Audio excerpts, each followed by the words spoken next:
El año litúrgico termina con el domingo de Cristo Rey. Este título, Cristo Rey del Universo, suena irónico hoy cuando alrededor vemos como Cristo es hostigado, es expulsado, no es reconocido. En los bajos comerciales de donde vivo hay pegados en la pared distintos carteles anunciadores de eventos y entre ellos hay uno que se refiere a un concierto de un grupo llamado Non Servium, expresión que contiene claramente una errata por ignorancia del latín, porque en realidad debería ser non serviam.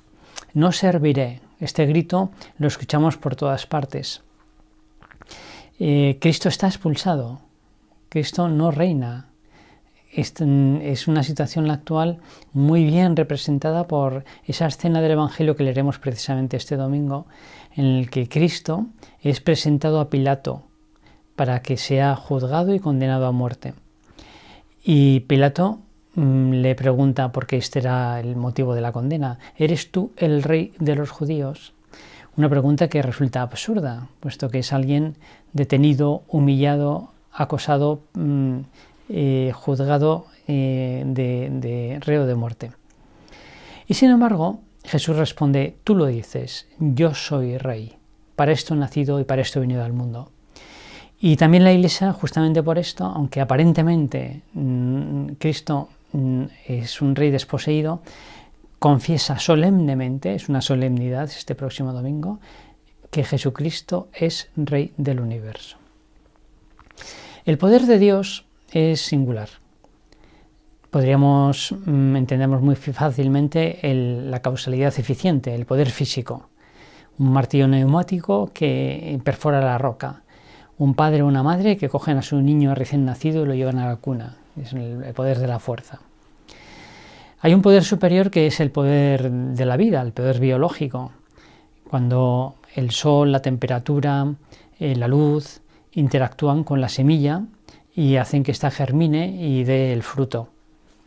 Es una coproducción, es superior al poder puramente físico.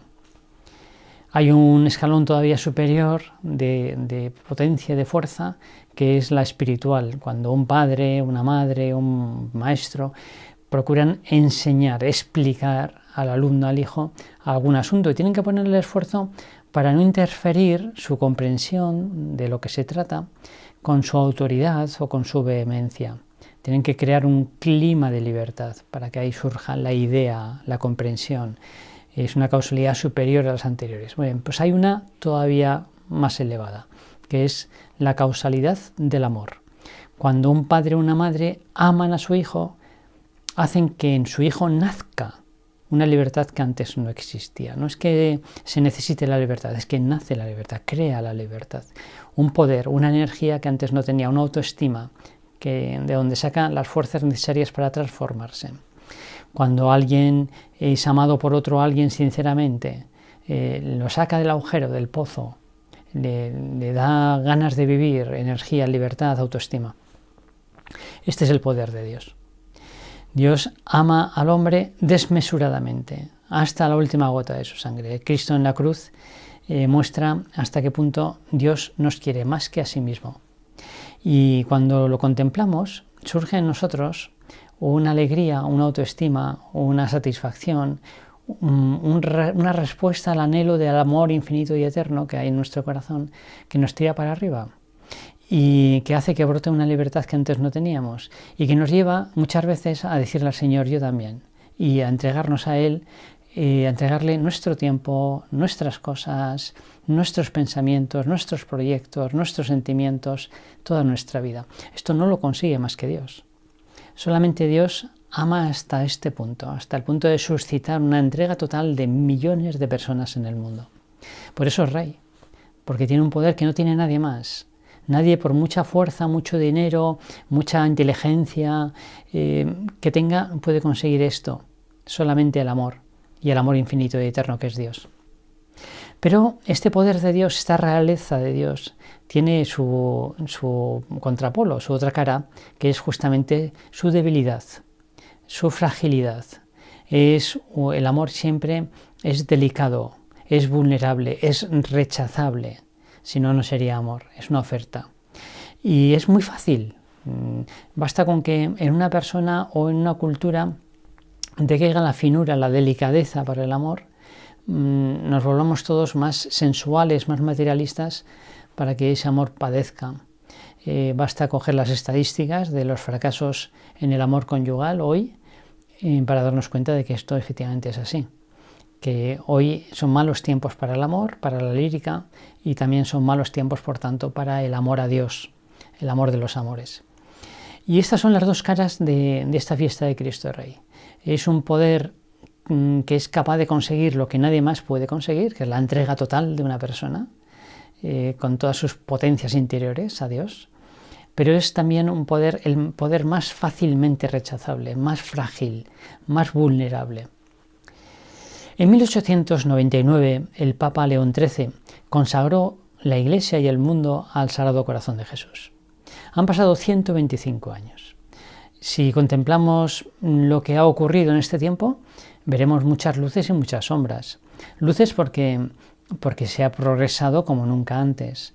La penicilina o el ADN o la tecnología o la informática o la nube o la energía nuclear o la carrera espacial, mil cosas. Se han conseguido muchísimos progresos, pero también es verdad que han sido el siglo y pico de más violencia de toda la historia. 2 guerras mundiales, incontables guerras regionales y locales, genocidios, atentados terroristas masivos y pandemias, más mártires que en el resto de los 2000 años de historia de la cristiandad o el cristianismo. Pero incluso por encima de estas luces y sombras, estos 125 años desde la consagración del mundo al Sagrado Corazón se pueden caracterizar por una progresiva secularización, como no ha habido nunca antes. Nuestro momento histórico es inédito porque nunca, como hasta ahora, había habido una civilización mayoritariamente atea o agnóstica. Y por tanto aquí se pone de manifiesto una vez más esa ambivalencia, esa ambigüedad del poder de Dios, del poder del corazón de Jesús. Es capaz de conquistar a los hombres, pero también es susceptible de ser rechazado por los hombres.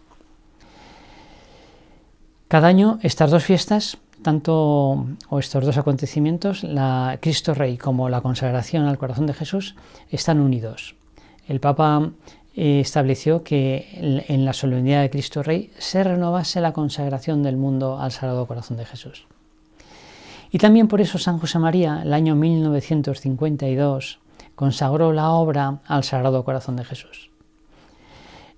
En aquel momento lo hizo por 3 motivos fundamentales. En primer lugar, por lo que llamaba la contradicción de los buenos. Gente estupenda, muchas veces gente entregada, consagrada a Dios, que no entendía y perseguía el mensaje que Dios le había confiado. Una persecución que estaba vinculada, estaba relacionada también con los estatutos jurídicos, con el encontrar un traje jurídico adaptado al carisma que faltaba entonces. En segundo lugar, la segunda intención de esa consagración fue las penurias económicas que ponían en peligro el que se pudiese terminar la sede central de la obra, Villa-Tévere. Una gran falta de recursos. Y en tercer lugar, la paz de las conciencias, de las almas y de los pueblos. Estábamos en plena Guerra Fría. Han pasado 72 años de entonces. Y sin embargo, parece como que cuando Miguel de Unamuno fue desposeído de su cátedra en Salamanca y 6 años después regresó y retomó sus clases, dijo aquello de como decíamos ayer. Parece como que no ha cambiado nada desde el año 52 hasta el momento actual. Como que tanto los estatutos de la prelatura como los recursos o los medios apostólicos para la evangelización, como en este caso podría ser actualmente Torre Ciudad, como la paz en las almas, las conciencias y en los pueblos. Tenemos dos guerras muy cerquita de aquí, que están ensangrentando pues todo el panorama, como es Ucrania y Palestina. Parece como que no ha cambiado, como que la consagración al corazón de Jesús pues es muy poderosa, pero a la vez muy vulnerable. Bien, de aquí aprendemos, de todo esto aprendemos quizá algunas características de lo que podemos denominar la teología de la historia.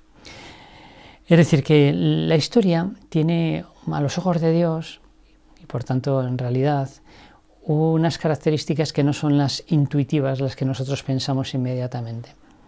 Y que nos conviene mucho percibirlas, porque nos ayudarán a juzgar los acontecimientos y a movernos bien en la historia de la salvación. Esa historia de la salvación quizás se podría caracterizar por 3 rasgos. En primer lugar, que transcurre en el corazón de las personas. La historia para Dios no es un asunto de acontecimientos, de instituciones, de organismos. Es de persona a persona, corazón a corazón. Jesucristo predicó: ha llegado el reino de Dios. Y se debería más bien traducir: ha llegado el reinado de Dios. ¿Qué quiere decir con esto el Señor? Está diciendo que, por defecto, si no hacemos nada en contra, en el corazón de cada persona reinan los demás, las opiniones, las necesidades, las tendencias naturales, los vicios, en fin, un montón de cosas, de reyezuelos. Y Cristo viene a hacer la competencia, Dios estaba en el mundo sosteniendo todas las cosas, porque la creación es algo en acto, pero entra también como persona para ganarnos el corazón. Ha llegado el reinado de Dios y nos muestra el rostro de Dios, de Cristo en la cruz, ensangrentado, polvoriento, sudoroso. Nos muestra hasta qué punto nos quiere el Señor, para conquistar nuestro corazón. Por tanto, el Señor está interpelando nuestros corazones, lo hace pues, desde la cruz, desde el sagrario, por la escritura, por las mociones, por el buen ejemplo, de 1000 maneras. Lo más importante de la fórmula de consagración de la obra al Sagrado Corazón de Jesús, por tanto, no es pues lo que se refiere a lo institucional, que no deja de tener mucha importancia, sino sobre todo cuando se refiere a lo personal, a la consagración del corazón de cada uno de nosotros. Concretamente, el texto de esa consagración escrito por San José María dice así: al consagrar el Opus Dei con todas sus obras apostólicas, te consagramos también nuestras almas con todas sus facultades, nuestros sentidos, nuestros pensamientos, nuestras palabras y obras, nuestros trabajos y nuestras alegrías. Especialmente te consagramos nuestros pobres corazones, para que no tengamos otra libertad que la de amarte a ti, Señor. Dmitri Karamazov, en un diálogo con su hermano Alyosha, según nos cuenta Dostoyevsky, justamente se refiere a esto, cómo la batalla fundamental transcurre entre Dios y el diablo en el corazón de las personas. Y concretamente dice: amplio es el hombre, hasta demasiado amplio. Yo lo habría hecho más angosto. El diablo sabe lo que es en el fondo. Lo que a la inteligencia parece ignominia, al corazón se le antoja belleza. En Sodoma hay belleza, creo que también en Sodoma la hay, para la inmensa mayoría de las gentes. ¿Conocías tú o no este secreto? Pavoroso es eso de que la belleza no solo sea terrible, sino también algo misterioso. Ahí el diablo lucha contra Dios y el campo de batalla es el corazón del hombre. Este es el primer rasgo de la teología de la historia. Transcurre en el corazón de cada uno de nosotros. En segundo lugar, esa historia es una historia real. no es la mera sucesión de tiempo, ni tampoco el despliegue de un mecanismo automático y necesario. Los metarrelatos que explican la historia y la sociedad como una evolución necesaria de unas fuerzas ciegas, como podría ser, por ejemplo, el espíritu humano, o como podría ser la economía, o la lucha de clases, o el progreso, sin más, son ideologías. Esto no es así. El futuro está sin escribir, depende de nosotros, es libre, no está determinado, y por eso solo los hombres tenemos historia. Los animales no, se mueven por el instinto, las cosas tampoco, simplemente sufren el desgaste del tiempo. Pero nosotros somos protagonistas del tiempo, lo habitamos desde dentro con la libertad y construimos el futuro.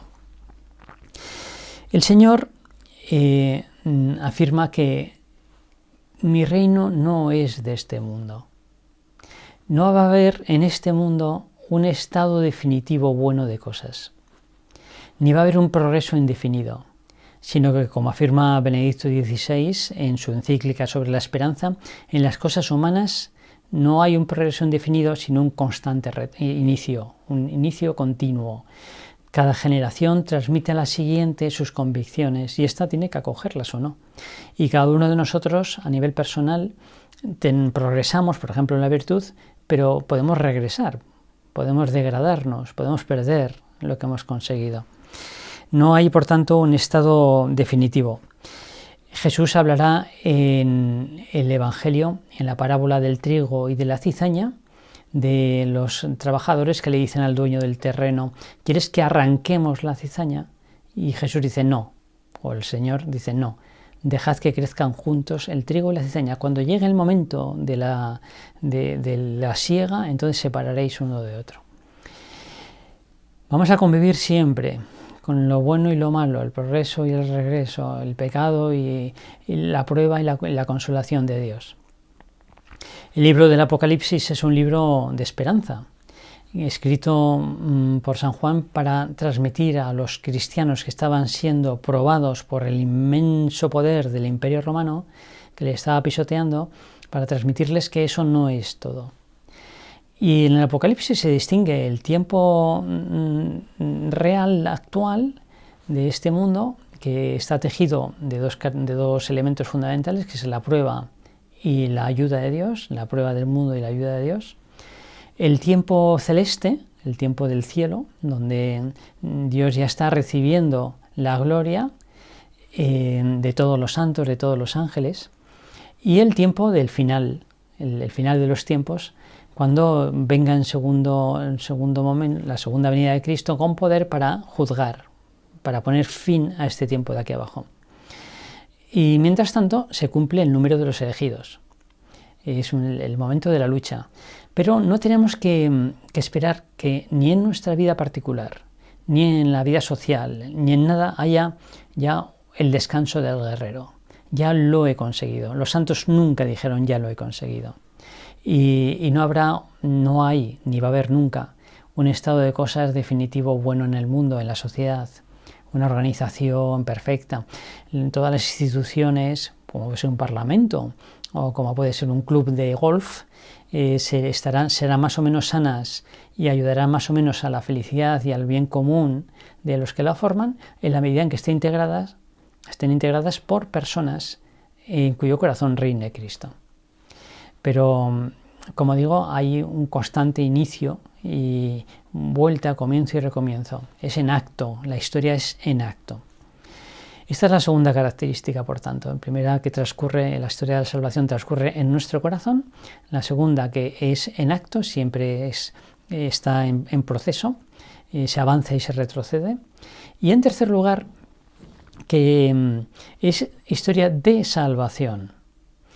Y no solamente de salvación en el cielo, sino también en la tierra. Como dice el aforismo clásico, la gracia supone la naturaleza.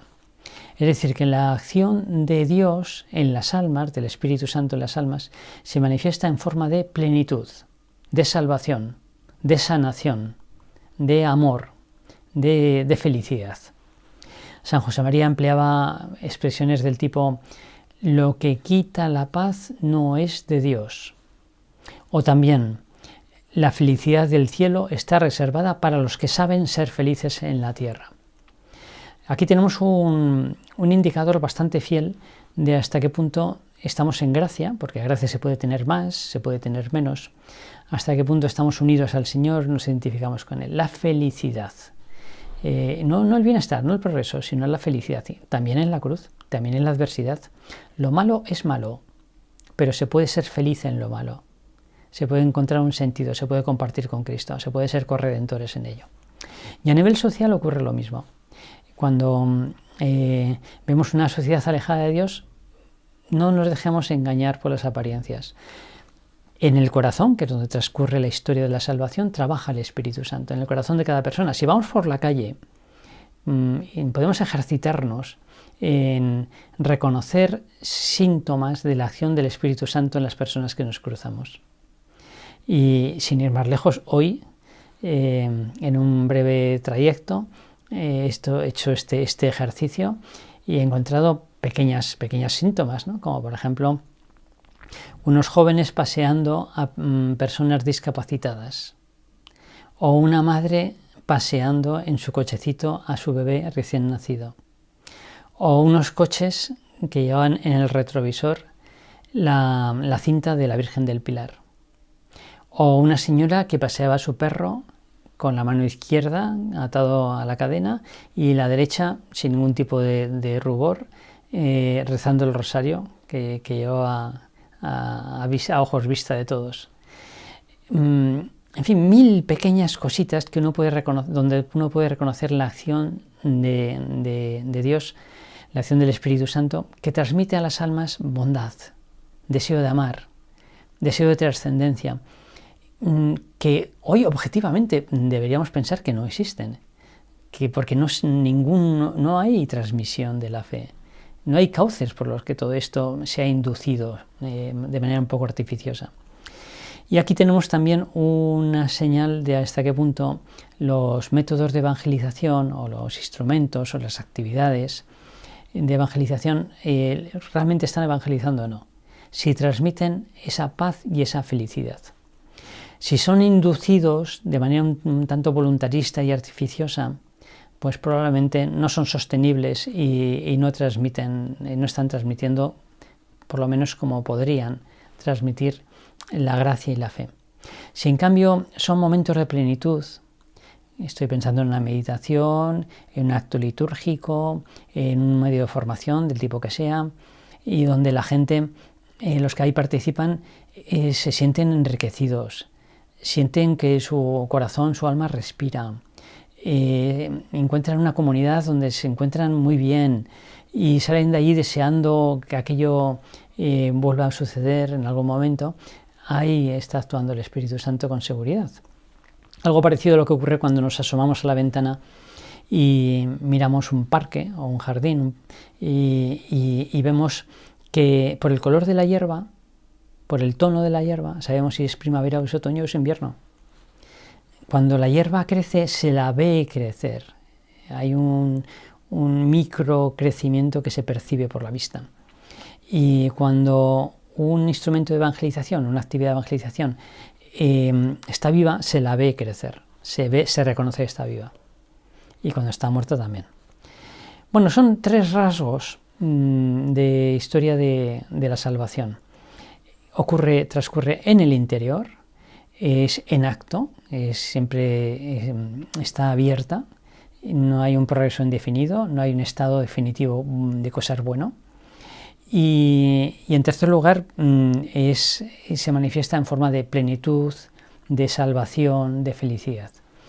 Podemos con estos 3 rasgos movernos bien en la historia de la salvación, no aspirar a hacer, luchar interiormente, conseguir metas en la vida interior o en la actividad apostólica a cambio de ver los resultados, sino que hemos de mirar siempre hacia el cielo y más bien mirar hacia adentro, porque los resultados verdaderos ocurren dentro, los únicos previsibles, y ver si ahí el reino de Dios crece en nosotros, si cada vez estamos más enamorados e identificados con Cristo. Bueno, acabo con una referencia a esa frágil mujer, ya que estamos hablando de la fragilidad del corazón de Jesús, del poder de Dios, del Apocalipsis, que se enfrenta al poderosísimo dragón rojo en una lucha totalmente desigual. Pero han pasado 2000 años de aquello y sabemos lo que ha ocurrido. Aquel dragón pasó, han seguido muchos otros de distintos colores, incluso multicolores, y esa frágil mujer continúa ahí y continuará acompañándonos de la mano hasta el final de los tiempos.